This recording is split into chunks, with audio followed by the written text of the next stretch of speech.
როგორც უკვე გითხარით, მერის პირველი სამუშაო დღე დასრულებულია. დავით ნარმანი ახლა მომის შეკითხვებს უპასუხებს. საღამომშვიდობის ბატონო დავით, დიდი მადლობა რომ ხართ ჩვენი გადაცემის სტუმარი. მაყურებელმა უკვე მოისმინა და შეიტყო კანდიდატების შესახებ, რომელიც დღეს თქვენ დაასახელეთ. გუნდი ერთპიროვნულად შეარჩიეთ თუ მიიღეთ ქართული ოცნების რჩევები და დახმარება პარტიის მხრიდან კანდიდატებთან დაკავშირებით? მოგესალმებით პირველ რიგში საღამომშვიდობისა მივესალმები საზოგადოებრივი მაუწყებლის მაყურებლებს, ტელემაყურებლებს. გუნდი არის პირველ რიგში პროფესიული ნიშნით დაკომპლექტებული, გარდა ამისა გუნდის შემადგენლობა კარგად იცნობს იმ წინასაარჩევნო პროგრამას, რა პროგრამითაც ჩვენ წარსულით ამ მრჩევლის წინაშე და რითაც მოვიპოვეთ ამ მრჩევლის ნდობა. და ეს არის გუნდი, რომელიც მზად არის 24 საათიან რეჟიმში ჩემს გვერდით იდგეს და იმუშაოს იმისაც, რომ უკეთესი დედაქალაქი მივიღოთ. გუნდის დაკომპლექტების დროს გარკვეული კონსულტაციები იყო, რა თქმა უნდა, ჩვენთან შიგნით კოალიციაში, მაგრამ ძირითადი შემადგენლობა, რა თქმა უნდა, მე თვითონ შევარჩიე იმ ადამიანებიდან და იმ ჯგუფიდან და იმ გუნდიდან, რომელთანაც მე წლების განმავლობაში ურთიერთობა მაკავშირებდა და ვიცი რა მათი მუშაობის სტილი, ვიცი რა მათი დამოკიდებულება საქმისადმი მივიღე გადაწყვეტილება, რა თქმა უნდა, ესეთი ფორმით გუნდის ჩამოყალიბებასთან დაკავშირებით. ბატონ დავით, ძალიან მალე უნდა გამოუცხადოს ნდობა საკრებულო და დაამტკიცოს თბილისის მთავრობა. თუმცა მანამდე მოვისმინეთ მერის განცხადება. დედაქალაქის მთავრობაში არ იქნება არც ერთი ძველი სახე. სახეებში გულისხმობთ მხოლოდ უმაღლესი თანამდებობის პირებს, თუ ეს სხვადასხვა ქვეუწყებებსაც შეეხება?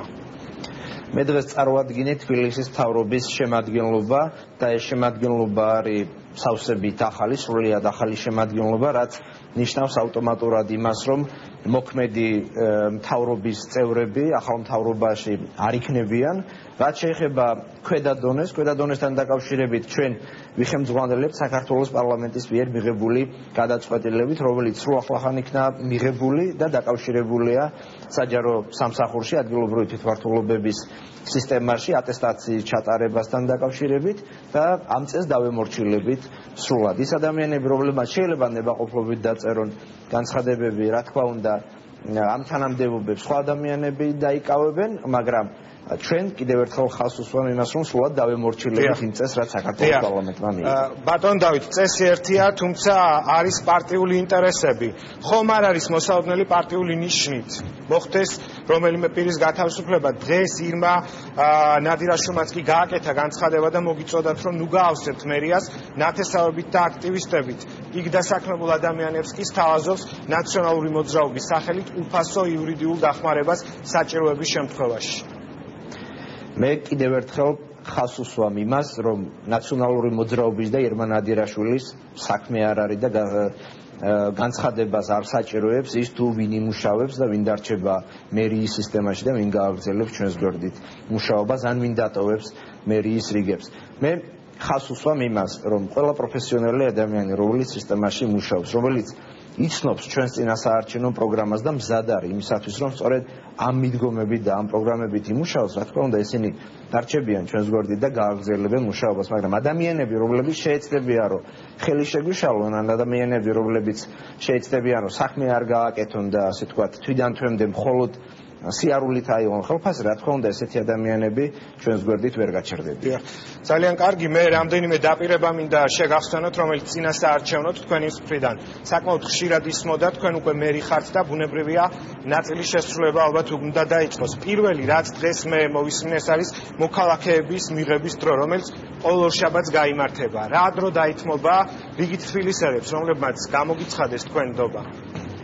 რა თქმა უნდა, დღეს ჩვენ ხაზი გავუსვით იმას, რომ კვირაში ერთი დღე იქნება მოქალაქეთა მიღების დღე და ამას მე წინასაარჩევნოდაც არაერთხელ ვამბობდი და მე უკვე წინასაარჩევნო დაპირება რეალობად ვაქციე, როცა დავავალე ჩვენს გუნდში იურისტებს და მოამზადეს მოქალაქეთა მიღების წესი. ორშაბათს მე ხელს მოვაწერ მოქალაქეთა მიღების წესს, რომლის მიხედვითაც სწორედ ორშაბათი დღე თბილისის მერიის სისტემაში მოქალაქეთა მიღების დღედ გამოცხადდება და დადგინდება. ყველა რაიონის გამგებელი, ყველა საქალაქო სამსახურის ხელმძღვანელი, მერის მოადგილე და საკუთრივ მერი ორშაბათ დღეს მიიღებს მოქალაქეებს იმ საჭიროების და მიხედვით, რაც მათ გააჩნიათ. ამიტომაც თუ მოქალაქეებს ადგილობრივი მნიშვნელობის საკითხი აწუხებდა ეს გამგეობის კომპეტენცია, მათ შეიძლებათ მივიდნენ გამგებელთან და იქვე გადაწყვეტონ ეს საკითხი, თუ გამგეობის კომპეტენციას აღემატება, ისინი შესაბამისი მიმართულებების მიხედვით მოვლენ საქალაქო სამსახურებში, მოვლენ მერის მოადგილეებთან და თუ ამ დონეებზე ვერ წყდება და აუცილებლად მერის ჩარევა იქნება საჭირო და უშუალოდ მერთან განხილვა ამა თუ იმ საკითხისა, ყოველ შაბათ დღეს თბილისის მერი, თქვენი მონამორჩილი, დროს დაუთმობს თითოეულ თბილისელს, რომელსაც ექნება საჭიროება, რომ მერთან ერთად იქნას განხილული ესა თუ ის საკითხი და უშუალოდ მე მივიღებ ამ გადაწყვეტილებას იმ მოქალაქეების თანდასწრებით, რომლებიც ჩემთან მოვლენ მოქალაქეთან. ბატონ დავით, დღეს თქვენი სამოქმედო გეგმიდან კიდევ ერთმა საკითხმა გაიჟღერა, ესა ეგრეთ წოდებული ხრუშჩოვკების თემა, ანუ ამ საკითხით აპირებს დაინტერესებას და ეს პრობლემა ალბათ მეც ნაკლებად უნდა იქნეს აღმოფხვილი.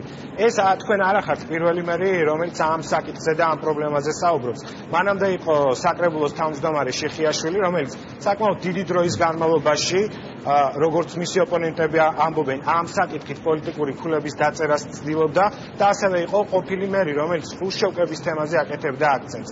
რა შეგვიძლია ვთქვათ დღეს ჩვენ გადაჭრით, რომ ეს პრობლემა ნამდვილად იქნება აღმოფხვილი?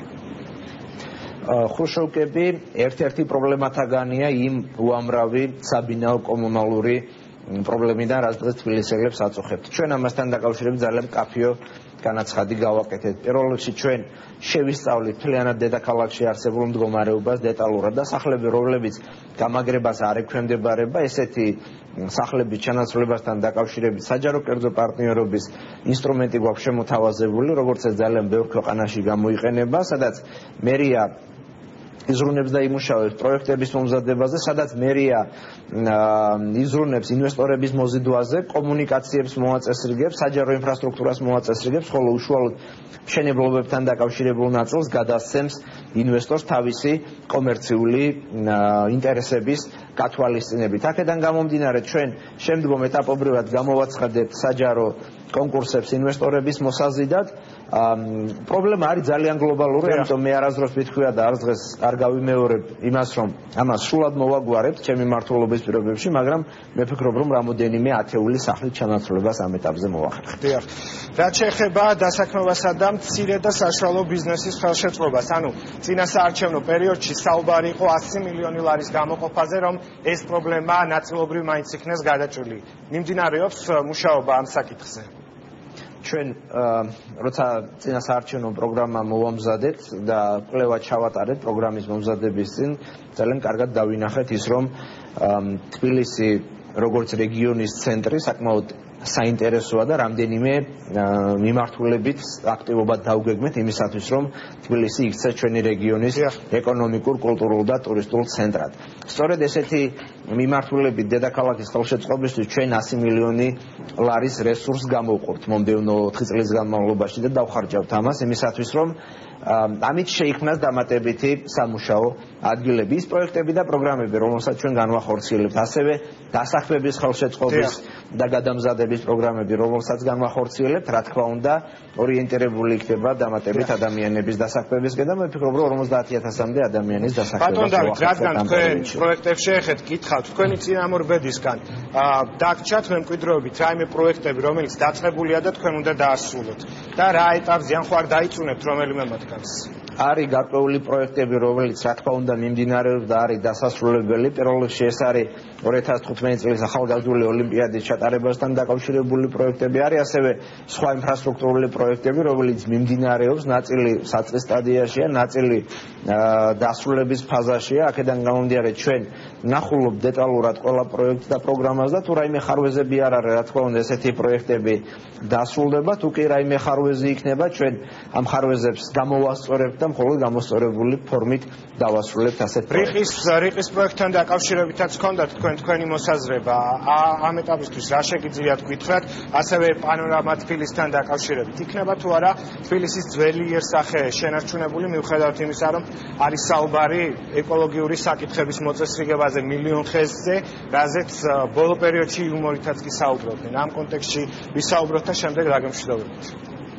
ის ვინც 1 მილიონი ხის დარგვაზე ირონიით საუბრობს, პირდაპირ ვეთქვი მათ, რომ ეს არის არასერიოზული დამოკიდებულება საკუთარი ჯანმრთელობის და საკუთარი შვილების ჯანმრთელობის დაცვის მიმართულებით. თუ ჩვენ ეს არ გავაკეთეთ და ეკოლოგიური გარემოს გაუმჯობესებაზე სერიოზულად არ ვიფიქრეთ, მდგომარეობა დღით უფრო დამძიმდება. წინა ხელისუფლების პირობებში ნაცვლად ქალაქის გამწვანებისა პირიქით მწვანე საფარის განადგურება მიმდინარეობდა. ჩვენ მთლიანად ვცვლით 180 გრადუსით პოლიტიკას და ჩვენი პოლიტიკა სწორედ გამწვანებაზე და განვითარებაზე იქნება ორიენტირებული. კონკრეტული ტერიტორიების განვითარებისთვის, როგორიც არის რიყე ან ქალაქის სხვა ტერიტორიები, ჩვენ საჯარო ღია აუქციონების წესს დავნერგავთ და დავგეგმავთ. და სწორედ ესეთი ღია კონკურსების წესით იქნება საუკეთესო არქიტექტურული და განვითარებასთან დაკავშირებული პროექტები შერჩეული და ასევე ღია და საჯარო წესით შემდგომ გამოვაცხადოთ. ანუ შესაძლოა რიყის პროექტი არსებული იერსახით აღარ იქნეს სამომავლოდ. რიყეს დამატებით განვითარება ჭირდება რა თქმა უნდა, ხოლო არსებული მშენებლობა ეგრეთ წოდებული მიილები არის ძალიან უსახური და რიყის ძალიან დიდი ნაწილი მან დაიკავა და დაიკარგა რიყის თავდაპირველი ასე თქვათ იერსახე, აქედან გამომდინარე ამას რა თქმა უნდა დამატებითი შესწავლა ჭირდება, ამიტომ ერთ-ერთი დავალება, რომელიც ჩემს მიერ იქნება უახლოეს მომავალში გაცემული, იქნება ამ ტერიტორიაზე არსებული მდგომარეობის შესწავლა, მიწის საკუთრებასთან დაკავშირებით, შენობა-ნაგებობების მდგრადობასთან დაკავშირებით და ასე შემდეგ და შესწავლის საფუძველზე იქნება რა თქმა უნდა, ისევე როგორც რიყეზე, ასევე დედაქალაქის სხვა ნაწილში გაცემული დავალებები საჯარო ღია არქიტექტურული კონკურსების გამოცხადებასთან დაკავშირებით. ძალიან კარგი, თქვენი საარჩევნო პროგრამა არის ძალიან დიდი, რაზეც ალბათ სამომავლოდ ჟურნალისტებიც მივადევნებთ თვალს და შესაბამისად შეგახსენებთ, თუმცა ჩვენი საუბრის ბოლოს მაინც უნდა გკითხოთ. თქვენ იყავით ხართ ქართული ოცნების წარმომადგენელი, რომელმაც დაგასახელათ მერის პოსტზე და შემდეგ თბილისელებმა გამოგიცხადეთ ნდობა. ეს პოსტი ხომ არ იქნება პოლიტიკურ ჭრილში საინტერესო იგივე თქვენთვის და ქართული ოცნებისთვის, თუ თქვენ პირდაპირ მნიშვნელობით იქნებით დედაქალაქის მეურვე? ჩვენ ყოველთვის მზად ვართ ნებისმიერ მედია საშუალებასთან ვითანამშრომლოთ, ამიტომ ნებისმიერი თქვენი ინტერესი, ნებისმიერი თქვენი კითხვა ამა თუ იმ პროექტებთან, განვითარებასთან, გეგმებთან დაკავშირებით ჩვენი მხრიდან იქნება ადეკვატურად პასუხგაცემული. რაც შეეხება ბოლო კითხვას, რა თქმა უნდა, მე ვარ პოლიტიკური გაერთიანების კოალიცია ქართული ოცნების კანდიდატი და ეს გადაწყვეტილება რაც კოალიციამ და მისმა ლიდერმა მიიღო, მაშინ ბატონმა ბიძინა ივანიშვილმა, შემდეგ ირაკლი ღარიბაშვილმა, რა თქმა უნდა, ჩემი მხრიდან კარგად იქნა აწონილ-დაწონილი და მე საკუთარ თავზე ვიღებ იმ პასუხისმგებლობას, რასაც ქვია დედაქალაქის მერობა. ანუ ანგარიშვალდებული იქნებით ხალხის წინაშე და არა კოალიციის. ანგარიშვალდებული ვიქნები როგორც ხალხის წინაშე, ასევე კოალიციის წინაშე. სხვანაირად არის შეუძლებელი, მაგრამ ხალხთან ანგარიშვალდებულება ეს არის ძალიან მნიშვნელოვანი მომენტი. წინა ხელისუფლების პირობებში ხალხთან ანგარიშვალდებულება შეიძლება ითქვას, რომ ერთ-ერთ ბოლო პოზიციაზე იყო, ჩვენთვის უმთავრესი, რა თქმა უნდა, იმ ამომრჩევლის წინაშე ანგარიშვალდებულება იქნება, რომელმაც საკმაოდ დიდი ნდობა გამოგვიცხადა. ეს ერთის მხრივ დასაკრებელია ძალიან დიდი პატივია იყო საკუთარი ქვეყნის დედაქალაქის მერი, მაგრამ მეორეს მხრივ ძალიან დიდი პასუხისმგებლობაა და ეს პასუხისმგებლობა ძალიან კარგად გვაქვს გათავისებული მე და იმ გუნდს, რომელიც მე დღეს დავასახელე. წარმატებებს გისურვებთ, ბატონ დავით ნარმანია, თბილისის არჩევნების